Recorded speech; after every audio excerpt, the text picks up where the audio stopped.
Outrage continues to pour over Kolkata campus rape horror.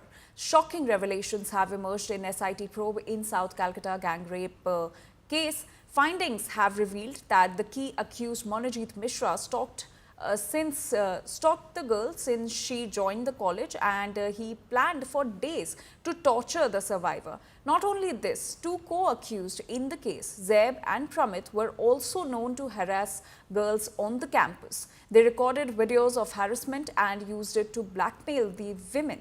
Meanwhile, SIT probe continues in the matter. And the medical examination of the victim and the accused persons have also been completed. Forensic examination of the place of occurrence has also been done. Meanwhile, the BJP fact-finding committee alleges systematic pattern of crimes against women in Bengal and also reiterated claim that TMC was shielding the key accused Monojit in this case. Meanwhile, Bengal government lashed out at TMC for politicizing a sensitive matter. They claim that Bengal is the state for the state, and they also claimed accused was long ago disowned by the party. ये fact finding committee, ये बिप्लब देव जो त्रिपुरा से आया है, वो track record देखिए ना। वो जब चीफ मिनिस्टर थे, अभी जब भाजपा का जो गवर्नमेंट है, कितना लंबा लिस्ट हो जाएगा क्राइम अगेंस्ट वीमेन। तो ये लोग नोटंकी करने इधर आया है, जहां पे पुलिस एक्शन ले लिया। कस्बा की जो इंसिडेंट है, हम लोग कॉन्डेम किया। चीफ मिनिस्टर है यहाँ पे, पुलिस एक्शन ले लिया, अरेस्ट हो गया, इन्वेस्टिगेशन चल रहा है। विक्टिम फैमिली का पूरा ट्रस्ट है पुलिस का ऊपर, तो वो लोग यहाँ पर नाटक करने के लिए आया है। Fact finding camp committee press conference कर रहा है। वो लोग अपनी जो अनुभूति मिला है वो बोल देगा, उनको बोलने दीजिए। मैं तो कर रहा हूँ। हमारी स्टेट में कोई बेटी, कोई कन्या सुरक्षित नहीं है।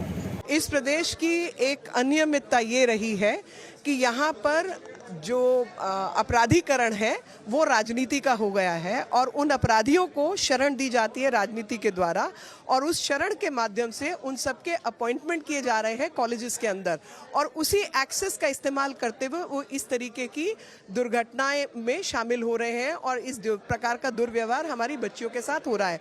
तो इसमें जो आपको समझना होगा वो ये समझना होगा कि पूरा जो राजनीतिक सिस्टम है वो ब्रेकडाउन कर गया है, और उस ब्रेकडाउन का जो खामियाजा है वो जनता को भुगतना पड़ रहा है। महिलाएं पूरी तरह से असुरक्षित हैं, सामान्य आदमी असुरक्षित हैं, गुंडों को प्रोटेक्शन मिलता है।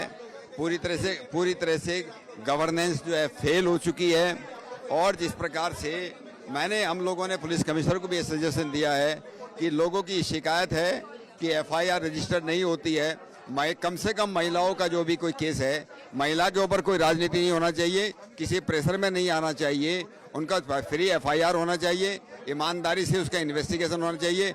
उसके इतना रिकॉर्ड खराब है, सिलोतानी का केस है, मर्डर, उसके मारपीट का आसामी है, ड्रग्स का आसामी है, पुलिस के साथ मारपीट करने का वो आसामी है। उस व्यक्ति को कैसे आपने वहाँ दे दिया?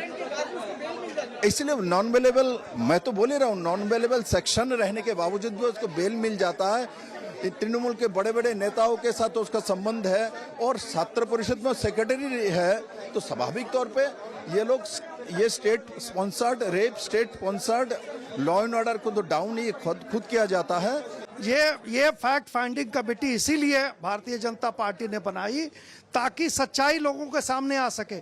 पुलिस तो गंभीर से गंभीर संगीन अपराधों को, अब इतिहास रहा है कि हशप करती है, एविडेंस जो है सो डिस्ट्रॉय कर देती है, डिमोलिश कर देती है। तो अब देखिए, पुलिस ने हम लोगों को कोऑपरेट नहीं किया, हम लोगों को कॉलेज में इंटर करने का पूरा तरह मौका नहीं दिया, पीड़िता से मिलने का मौका नहीं दिया, उनके परिजनों से मिलने का मौका नहीं दिया। लेकिन जो कुछ हमने कलेक्ट किया है वो रिपोर्ट हम देंगे अपनी पार्टी में।